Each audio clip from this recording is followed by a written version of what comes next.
Саламатсыздар ма, құрметті білім алушылар. Бүгін Азаматтық авиация академиясы авиация көлігінің география мұғалімі. Бүгін өтетін тақырыбымыз Қазақстанның экологиялық проблемалары.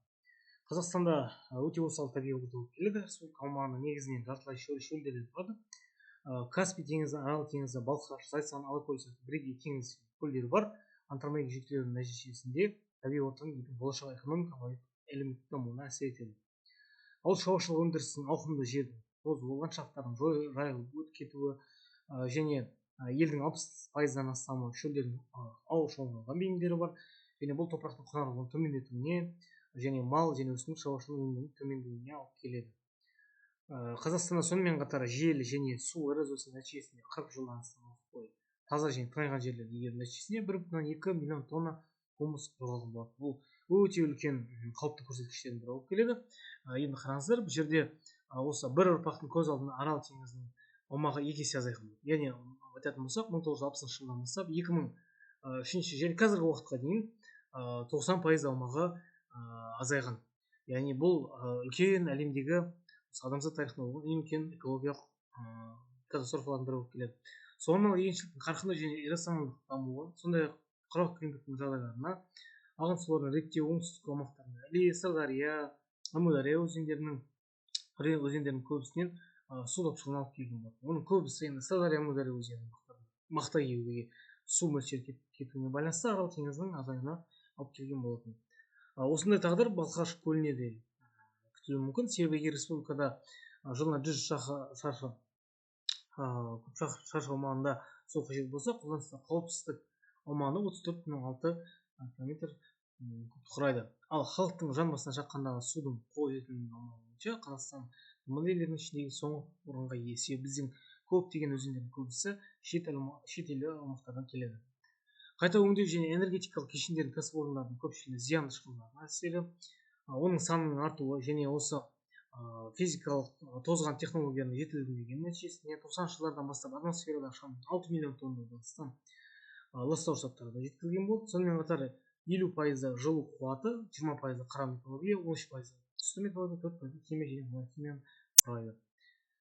Сонымен қатар Қазақстанда тау-кен металлургиялық кәсіпорындардың қызмет нәтижесінде 20 миллиард тоннадан астам өнеркәсіп қалдықтары жыл сайын шамамен артып келеді. Тонна ішіндегі, яғни 230 миллион тоннасы радиоактивті қалдықтармен қамтамасыз етілген. Олардың негізінде 29,4% Қарағандыға, Шығыс Қазақстан облысында 25,7% құрайды, Қостанай облысында 17%, Қостанай облысында, Павлодарда 14,6% құрайды екен. Экологиялық апат және сонымен қатар Ақтау, Каспий теңізіне қауіп төніп келе жатыр. Сонымен қатар ол Каспий тау металлургия комбинаты бар. Ақтау қаласында бірнеше шақырым орналасқан қашғаратар жасау құрылған болатын. Бұл зауыт негізінен уран байытумен айналысады, өте қауіпті болып келеді радиоактивті болғанына байланысты. Және оның радиоактивті улы аумақтары осы жер астына тасталуы мүмкін деген қауіпті ластауыш күші болуы мүмкін. Бұл үлкен экологиялық зардап алып келуі мүмкін. Каспий теңізінің деңгейінен 200-ден астам ұңғымалар мен мұнай кен орындары бар. Оның ішіндегі Қаламқас, Қаражанбас сияқты аумақтарда Каспий теңізі эндемикалық Каспий мөрі сияқты басқа да жануарлардың экожүйеге әсерінің нәтижесінде азаюына алып келуі мүмкін. Қазақстан аумағында және сонымен қатар Шығыс Қазақстан аумағында 1949 жылдан бастап 91 жылға дейін аумақта Семей ядролық сынақ нәтижесінде 470-ден астам ядролық жарылыс болған. Бұл өте үлкен қауіпті экологиялық зардаптар болып келеді адамзат басынан өткізген. Бұл сәулеленген адамдардың саны жарты миллионға жеткен болатын. Радиоактивті ультракүн сәуле нәтижесінде радиоактивті қауіпті заттардың бөліну нәтижесінде 2 миллион гектар аумағында жер өте қауіпті болып келеді. Осы сонымен қатар радиоактивті мен жер асты, жер үсті және космоста ғарыштық сынамалардың ішінде үлкен зардап шеккен болатын. Әуе және су топырақ арқылы ластау нәтижесінде жануарлар мен өсімдіктер әлемінің тозуы және табиғи ресурстардың сарқылуы бұл тек қана Қазақстанға емес, әлемдік деңгейдегі мәселелердің бірі болып келеді.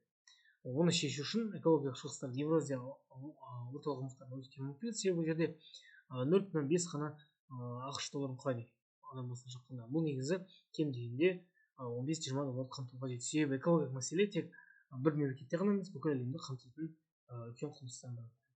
Назарларыңызға рахмет. Қош сау болыңыздар.